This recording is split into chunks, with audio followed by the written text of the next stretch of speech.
Mi madre insistió demasiado. Nunca entendí por qué mi madre insistió tanto en que ayudara a mi tío en la tienda. Decía que era por responsabilidad. Por familia. Por aprender a ganarme las cosas. Por no pasar tanto tiempo encerrada en mi cuarto.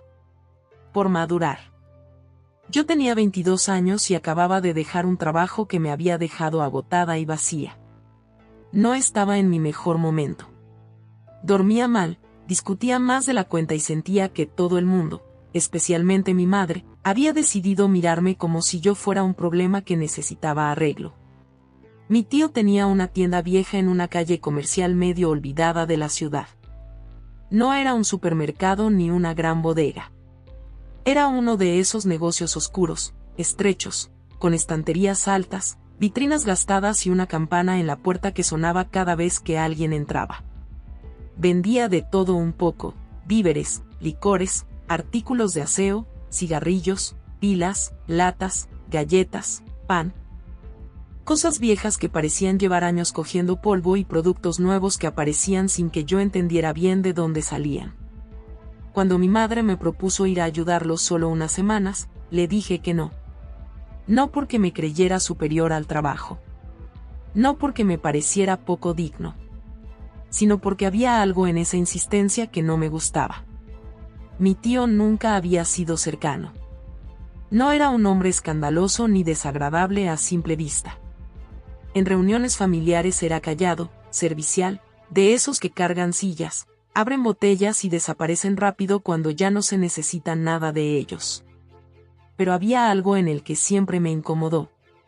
No sabría decir si era su manera de observar demasiado en silencio, su voz baja, o el hecho de que parecía saber cosas de todo sin contar nunca nada suyo. Mi madre, en cambio, no me dejó mucho espacio para negarme. Durante días insistió. Que a tu tío le vendría bien una mano. Que la tienda estaba floja. Que a mí me hacía falta salir. Que no fuera malagradecida. Que la familia se apoya. Que ella me había dado todo y yo no podía hacerle ese favor. Esa última frase siempre terminaba inclinando la balanza. Así que acepté. Pero desde el momento en que lo hice, tuve una sensación rara. Como si no estuviera aceptando ayudar en una tienda, sino entrando en algo que no alcanzaba a comprender. La tienda no se sentía normal. La primera vez que llegué a la tienda entendí que mi incomodidad no era una tontería. El lugar olía a cartón viejo, café recalentado y algo más difícil de identificar. Como humedad mezclada con metal. La luz era amarilla, gastada, y no alcanzaba a iluminarlo todo bien. Había rincones donde las sombras parecían quedarse quietas incluso a plena mañana. Mi tío me recibió con una sonrisa breve, demasiado medida. No es difícil, me dijo. Solo tienes que observar y ayudar. Observar. No dijo vender. No dijo aprender. No dijo atender. Dijo observar. Ese detalle se me quedó pegado desde el principio. Los primeros días hice cosas normales.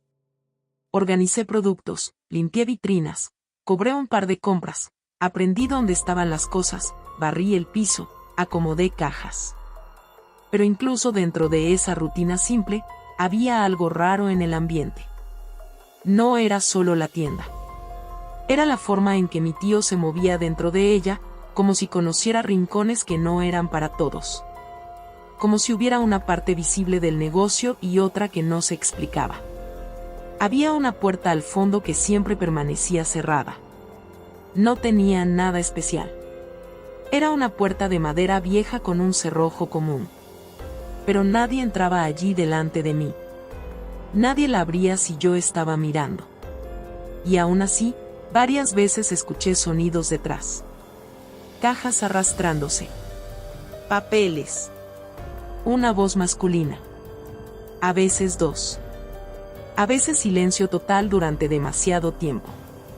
Cuando pregunté qué había al fondo, mi tío respondió con una ligereza que no me convenció. Bodega vieja. Nada importante. Nada importante. Y sin embargo, siempre estaba cerrada. Otra cosa que me empezó a inquietar fueron los clientes. No todos, claro. La mayoría eran personas normales del barrio. Señoras comprando arroz, muchachos pidiendo cigarrillos, vecinos pagando el pan o una gaseosa. Pero de vez en cuando llegaban hombres que no parecían ir a comprar nada real. Entraban, hablaban poco, miraban a mi tío, y él asentía como si ya entendiera lo que querían. A veces se iban sin llevar nada visible. Otras veces salían con una bolsa pequeña que él no registraba en caja. No sé si otra persona habría notado esas cosas tan rápido. Tal vez sí. Tal vez no. Pero yo ya venía con la sensación de que algo no cuadraba. Y cuando una entra a un lugar así, el cuerpo empieza a juntar detalles antes que la razón. Mi madre me llamaba casi todos los días para preguntarme cómo iba. Eso también era raro. Ella nunca había sido tan pendiente de mis trabajos. Nunca. Ni cuando tuve uno peor, ni cuando salía tarde, ni cuando llegaba rota. Pero esta vez me escribía, me llamaba, me preguntaba si ya había llegado, si me estaba yendo bien, si mi tío me había enseñado todo, si me sentía cómoda. Demasiada insistencia. Demasiado interés. Y cada vez que yo le decía que la tienda me daba una sensación extraña, se reía de una forma que me hacía sentir infantil. Tú siempre te imaginas películas donde no las hay. Esa frase me la repitió tantas veces que empecé a odiarla. Porque no era una película. Era una sensación constante de que me estaban dejando ver solo la parte que querían. Mi tío y el silencio del fondo. Con el paso de los días empecé a fijarme más en mi tío. No de forma paranoica al principio. Más bien como una necesidad de entender el espacio en el que estaba metida. Era un hombre extraño en su forma de callar. No hablaba mucho, pero cuando lo hacía, parecía medir cada palabra. No me trataba mal. Nunca alzó la voz. Nunca me hizo sentir en peligro. Pero tampoco había nada en el que inspirara confianza. Más bien tenía esa clase de amabilidad seca que te obliga a mantener cierta distancia sin que sepas explicar bien por qué. Trabajaba mucho. Eso sí. Se movía por la tienda como alguien que lo controla todo. Sabía cuándo iba a entrar cierto proveedor, cuándo pasarían algunos clientes habituales, cuánto faltaba de cada producto, qué estante estaba mal surtido. Pero además de ese control visible, había otro. Uno que no entendía. Cada vez que alguien llegaba preguntando por él con cierto tono, él me decía: «Quédate aquí adelante». Siempre lo mismo. «Quédate aquí adelante». Y se iba al fondo. A la puerta cerrada. A esa parte de la tienda que supuestamente no tenía nada importante. Una tarde lo vi hablar en voz baja con un hombre alto, de gorra oscura, que entró sin saludar y fue directo al mostrador. Yo estaba organizando unas latas, pero al notar que sus voces bajaban demasiado, levanté apenas la mirada. El hombre deslizó algo sobre la mesa. Mi tío lo cubrió con una factura vieja antes de que yo pudiera ver bien qué era. Luego lo guardó en el bolsillo.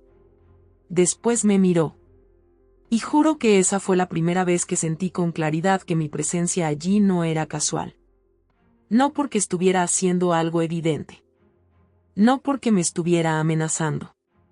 Sino porque en esa mirada había una pregunta silenciosa. Como si quisiera saber cuánto había visto. Más tarde, mientras cerrábamos, me dijo algo que me heló la sangre, aunque en el momento intenté convencerme de que no significaba nada. Que en la familia, a veces es mejor no preguntar demasiado. Lo dijo sin mirarme. Como si hablara del clima. Como si fuera una frase cualquiera. Yo me quedé callada. No supe si responder. Pero desde ese momento supe que no estaba loca. Algo había. Y lo peor no era no saber qué era. Lo peor era empezar a sospechar que mi madre también lo sabía. Mi madre sabía demasiado. Empecé a notar algo todavía peor que los movimientos raros de la tienda. La forma en que mi madre respondía cuando yo intentaba contarle lo que sentía. No me escuchaba de verdad. Me corregía. Siempre. Si yo le decía que había clientes extraños, me contestaba que en todos los negocios entra gente rara. Si le decía que la puerta del fondo siempre estaba cerrada y que mi tío desaparecía allí con algunos hombres, me decía que seguramente estaba arreglando cuentas o revisando mercancía. Si le decía que el ambiente me estaba cansando, que no me gustaba, que sentía tensión todo el tiempo, me decía que estaba siendo desagradecida y que mi tío me estaba haciendo un favor al dejarme trabajar con él. Un favor. Esa palabra también empezó a pudrirse en mi cabeza. Porque no se sentía como un favor. Se sentía como un lugar donde me habían puesto con una intención que todavía no entendía. Una noche, mientras cenábamos, volví a tocar el tema. Le dije a mi madre que no me gustaba la tienda. Que quería dejar de ir. Que algo allí me daba mala espina. Esperaba una discusión, sí. Pero no la respuesta que me dio. Dejó los cubiertos sobre el plato, me miró fijamente y dijo: «Tú vas a seguir yendo». Así. Sin explicar. Sin suavizar. Sin fingir que era por mi bien. Le pregunté por qué le importaba tanto. Entonces cambió el tono. Se volvió dulce de nuevo, casi cariñosa. Me dijo que yo estaba en una etapa complicada, que me hacía bien tener rutina, que la familia no me estaba abandonando, que solo querían ayudarme a mantener la cabeza ocupada. Pero algo ya no encajaba. Porque la ternura falsa se nota más cuando aparece justo después del control. Esa noche le escuché hablar por teléfono en la cocina. No oí toda la conversación, solo un fragmento, pero fue suficiente. No, ella todavía no sospecha nada, sí, está yendo todos los días. El corazón se me detuvo. Me acerqué un poco más en silencio. Le escuché bajar la voz. Después solo vi que colgó y, al girarse, se encontró conmigo en la puerta. Nos miramos unos segundos. Yo esperaba que se asustara. No lo hizo. Solo sonrió apenas y me preguntó por qué no estaba dormida. Esa calma me dio más miedo que cualquier otra reacción. La bodega del fondo. Pasé 2 días enteros pensando en esa frase. No, ella todavía no sospecha nada. Ella. Yo. No había otra opción. Mi madre estaba hablando de mí. Y si estaba diciendo que yo no sospechaba nada, significaba que había algo que debía permanecer oculto. Empecé a sentirme usada. Como si me hubieran puesto en un tablero sin decirme las reglas del juego. A partir de ese momento ya no fui a la tienda a trabajar. Fui a observar. A esperar. A buscar el error. No era fácil. Mi tío seguía siendo cuidadoso. Pero cuando una persona ya sabe que le están mintiendo, empieza a leer diferente hasta los detalles más pequeños. Noté que ciertos hombres iban solo en horarios específicos. Noté que la puerta del fondo se abría un poco más cuando yo salía a sacar la basura o iba al baño. Noté que algunas cajas llegaban sin factura visible. Noté también que mi tío empezó a estar más pendiente de mí. No de una forma abierta. No con persecución. Pero sí con esa clase de vigilancia silenciosa que te hace saber que alguien está calculando tus movimientos. Un jueves por la tarde, casi al cierre, tuve mi oportunidad. Había llovido fuerte y la calle estaba medio vacía. Mi tío recibió una llamada y se puso nervioso. Lo noté porque empezó a moverse rápido, cosa rara en él. Salió unos minutos a hablar afuera con alguien y me dejó sola en el mostrador. La puerta del fondo estaba entreabierta. Solo un poco. Lo suficiente. No pensé demasiado. Caminé hasta allí con el corazón en la garganta. Empujé. Y entré. No era una bodega vieja sin importancia. Era un cuarto mucho más grande de lo que yo imaginaba. Oscuro, sí, pero ordenado de una forma inquietante. Había cajas selladas, carpetas, una mesa metálica, un archivador con llave y varias bolsas negras apiladas al fondo. También había una libreta abierta sobre la mesa. Me acerqué. No entendía todo lo que veía, pero sí lo suficiente para saber que aquello no era normal.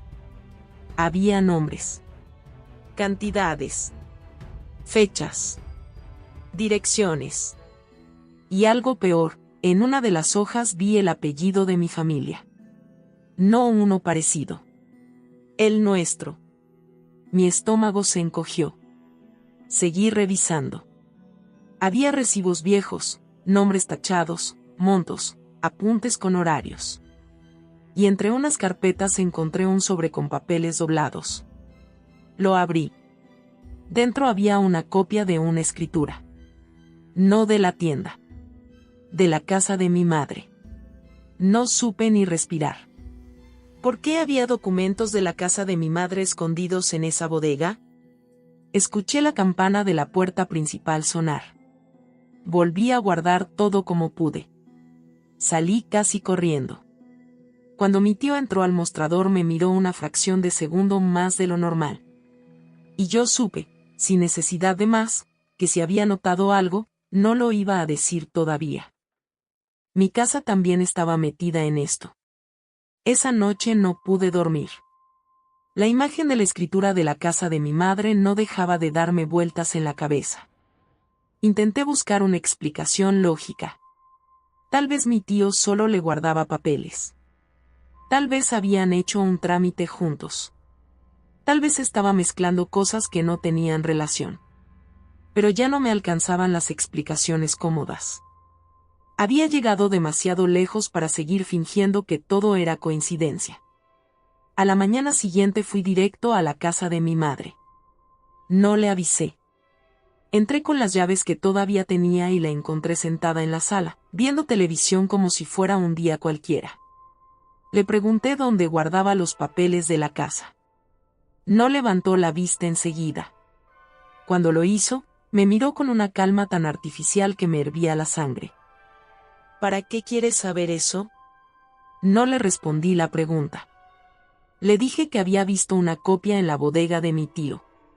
Eso sí la movió. Muy poco. Pero la movió. Le cambió la respiración. Le cambió la tensión en la mandíbula. Y ahí entendí que no me había equivocado. Le pregunté qué estaba pasando. Se puso de pie despacio.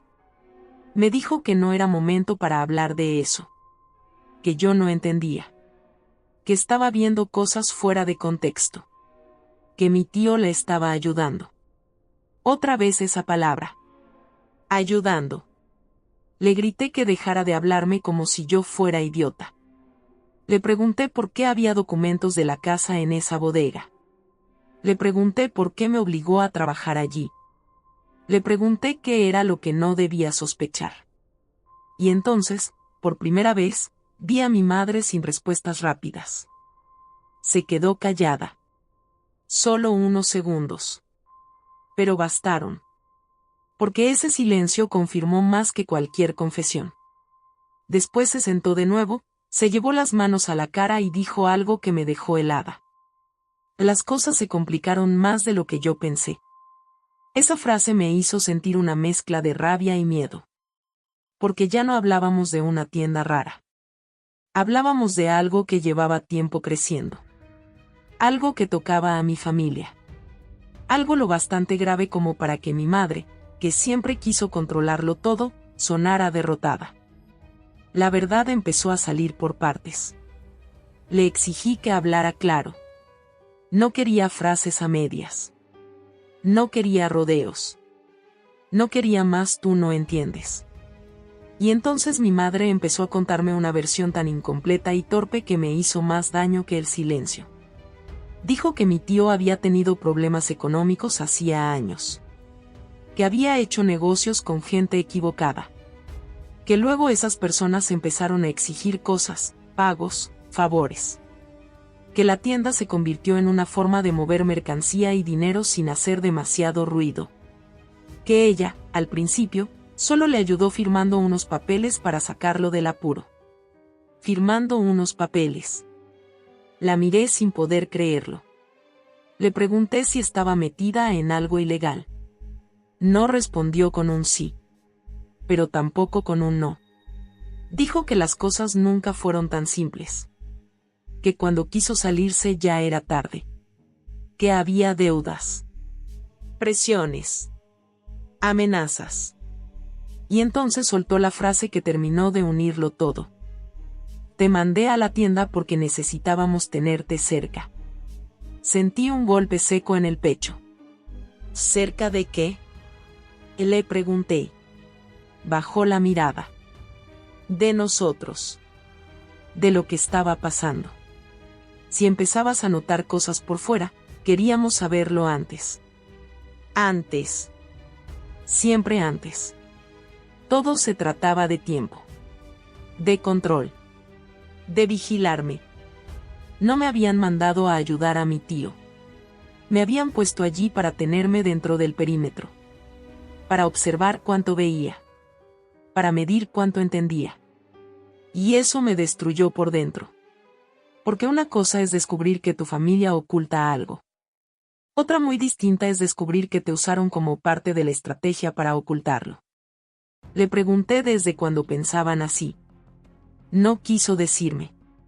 Le pregunté si mi tío sabía que yo había encontrado esos papeles. Me dijo que esperaba que no. Esperaba. Eso significaba que todavía no estaba segura. Y si no estaba segura, entonces yo todavía tenía una ventaja. Pequeña. Frágil. Pero ventaja al fin. Mi tío no quería que yo supiera. Volví a la tienda al día siguiente. No porque quisiera. Porque necesitaba saber qué tanto sabía mi tío y si mi madre le había contado que yo ya estaba sospechando demasiado. Todo el camino sentí el cuerpo duro, como si cada músculo estuviera preparándose para un golpe. Cuando llegué, él ya estaba allí. Solo. Tomando café. Levantó la mirada apenas entré y me sostuvo los ojos un segundo más de lo habitual. Pensé que hoy no vendrías, dijo. Esa frase me confirmó que algo ya había cambiado. Le respondí que aquí estaba. Y él asintió despacio, como si estuviera evaluando qué versión de mí tenía delante. Trabajamos casi toda la mañana en un silencio espeso. Yo sentía que cualquier palabra mal dicha iba a romper algo. Él parecía más amable que otros días. Y esa amabilidad nueva me asustó todavía más. A mediodía, cuando ya no había clientes, me llamó desde el fondo. Me dijo que lo ayudara a mover unas cajas. Esta vez no cerró la puerta por completo. Me dejó entrar con él. Eso era nuevo. El cuarto seguía igual, oscuro, ordenado, cargado de secretos. Pero ahora yo no lo veía como una bodega escondida. Lo veía como el centro de algo que estaba pudriendo a mi familia desde hacía años. Mi tío puso una caja sobre la mesa y dijo, sin mirarme: Tu madre siempre fue demasiado blanda contigo. No respondí. A veces, continuó, saber menos es una forma de protección. Me quedé quieta. Él seguía sin mirarme. Y a veces también, dijo, hay cosas que, si una las descubre, ya no la dejan vivir igual. Entonces levantó la vista y me clavó los ojos. No me amenazó. No alzó la voz. Pero fue la primera vez que sentí con claridad que ya no me estaban escondiendo el peligro. Me estaban dejando verlo. Como si quisieran que entendiera cuál era el precio de seguir preguntando. Lo que descubrí me rompió más que el miedo. No sé de dónde saqué la fuerza para seguir allí esa tarde. Tal vez de la rabia. Tal vez del miedo mismo. Tal vez de esa parte de mí que ya entendía que una vez cruzada cierta línea, no se puede volver a la ignorancia sin sentir asco de una misma. Esperé. Observé. Y cuando mi tío salió a atender a unos hombres en la entrada, hice algo que terminó de romperme. Abrí el archivador con una llave que había dejado puesta. Dentro había carpetas más viejas. Más gruesas. Más peligrosas. Había nombres. Montos. Copias de documentos. Y fotografías. No fotos familiares. No recuerdos. Fotos de casas. De carros. De personas. Varias personas. Entre ellas vi a mi madre. Y me vi a mí. Sentí que el aire desaparecía. Eran fotos tomadas desde lejos. En la calle. Saliendo de casa. Caminando. Como si alguien nos hubiera estado vigilando durante mucho tiempo.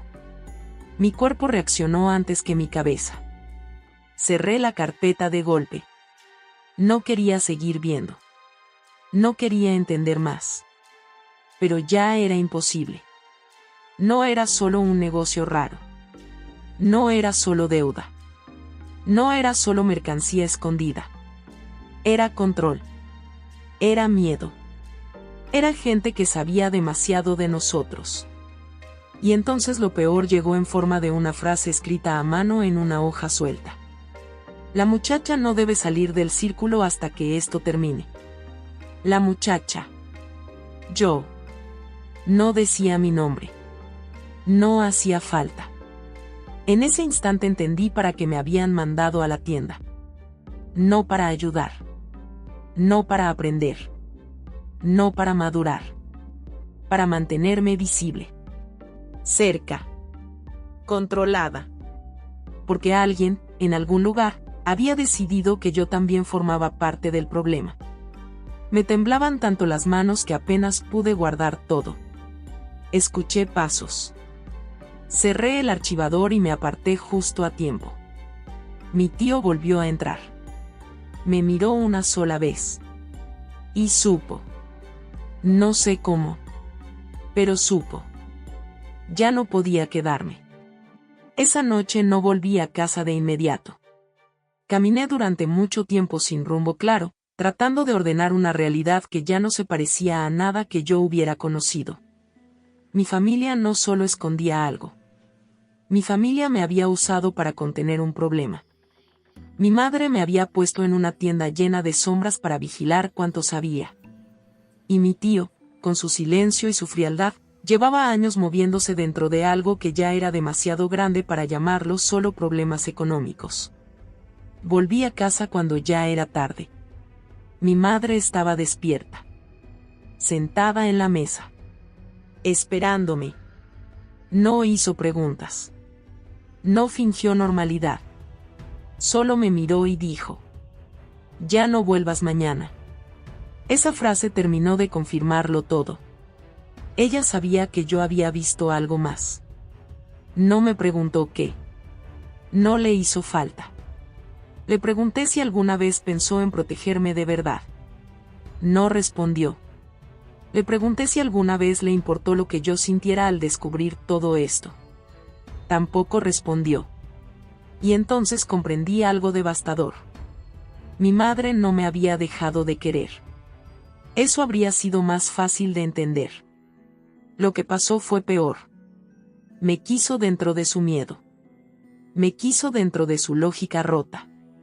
Me quiso tanto, o tan mal, que decidió controlarme en lugar de decirme la verdad. Y eso también es una forma de traición. Esa noche armé una maleta. No muy grande. Lo necesario. Ropa. Documentos. Lo poco que podía cargar sin pensar demasiado. Mi madre no me detuvo. Eso me dolió más que si hubiera intentado hacerlo. Porque significaba que en el fondo sabía que ya me había perdido. Irme fue la única forma de salvarme. Me fui a casa de una amiga esa misma noche. No le conté toda la verdad. Ni siquiera estaba segura de poder contarla completa sin que sonara absurda. ¿Cómo explicas que tu madre y tu tío te metieron en una tienda para mantenerte controlada mientras escondían algo que podía arrastrarlos a todos? Los días siguientes fueron extraños. Mi madre me escribió varias veces. No para pedir perdón. No para contarme toda la verdad. Solo para preguntarme si estaba bien, si necesitaba dinero, si iba a volver a casa. Eso me partió por dentro.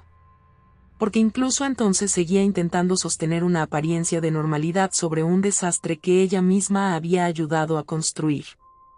Mi tío no escribió nunca. Ni una palabra. Y ese silencio también era una respuesta.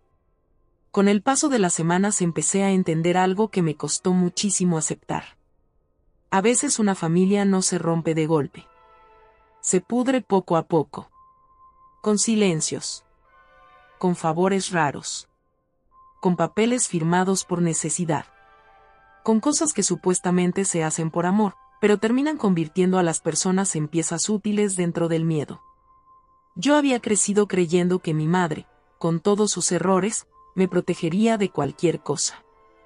Nunca imaginé que, cuando realmente tuvo que elegir entre decirme la verdad o mantenerme quieta dentro de una mentira, eligió lo segundo. Y eso me cambió para siempre. No sé en qué terminó exactamente todo lo de la tienda. Nunca quise volver. Nunca quise seguir tirando del hilo hasta que algo peor nos cayera encima. A veces la supervivencia no consiste en saberlo todo, sino en entender cuando ya viste suficiente para irte. Lo que sí sé es esto. Mi madre perdió la casa unos meses después. No de inmediato. No con un gran escándalo. Pero la perdió. Y cuando me enteré, no sentí venganza. Sentí una tristeza profunda. Porque al final comprendí que lo que destruye no siempre es solo el delito, la deuda o el secreto. A veces lo que más destruye es elegir sostener una mentira hasta que ya no queda nadie a quien salvar.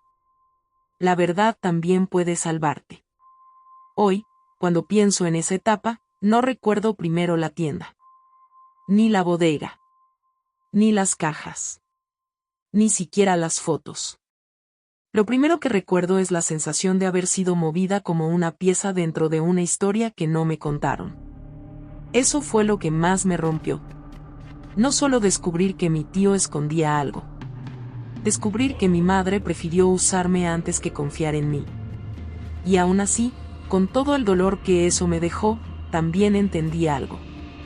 La verdad, incluso cuando llega tarde, incluso cuando llega sucia, incluso cuando destruye la versión de la familia en la que creciste, también puede salvarte. Porque desde que me fui, ya no volví a aceptar silencios disfrazados de protección. Ya no volví a dejar que nadie me tratara como alguien demasiado frágil para saber. Ya no volví a llamar amor a una forma de control. Mi madre me escribió tiempo después. Mensajes largos. Cansados. Diciendo que hizo lo que creyó necesario. Diciendo que quiso protegerme. No respondí de inmediato. No por odio, sino porque hay heridas que necesitan distancia antes de poder nombrarse. A veces todavía me pregunto en qué momento exacto dejó de ser solo mi madre y empezó a convertirse en alguien capaz de meterme en una mentira para mantenerme cerca. No tengo la respuesta. Y tal vez ya no la necesito. Lo único que sé es que salir de allí me devolvió algo que estaba empezando a perder. Mi criterio. Mi intuición. Mi voz. Si esta historia te impactó, suscríbete a Voces de la Traición para seguir escuchando historias llenas de secretos, mentiras y verdades que destruyen familias. Dale like al video para apoyar el canal. Y déjame un comentario contándome qué te dolió más de esta historia. ¿Que mi madre me usara para controlarme, o descubrir lo que mi tío escondía en la tienda? Porque a veces la traición no viene de quien te odia. A veces viene de quien jura que te está cuidando, mientras te mete más hondo en la mentira.